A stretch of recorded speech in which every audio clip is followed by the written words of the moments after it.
Hello everyone and welcome back to a new video. In this video I'm gonna show you guys how you can use the auto brake hold in your Porsche.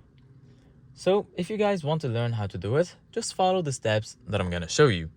This solution will work for your Porsche Cayenne, for your Porsche Macan, Panamera, 911, 718, Boxster, or in your Porsche Cayenne. So if you have any recent model of a Porsche, this solution will work for you. Basically, guys, to turn on the auto hold option, it's pretty easy. If you search in the settings or even here, you won't find a button that is saying auto hold.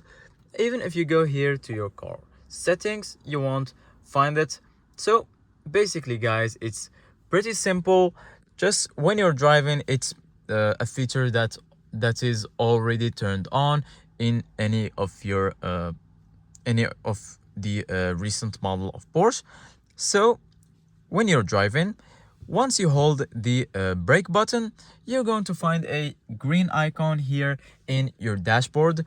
The icon is gonna be for the auto hold, and it's gonna be turned on directly once you touch the brake. So this is it, guys, for today's video. Thank you guys for watching, and see you guys in the next video.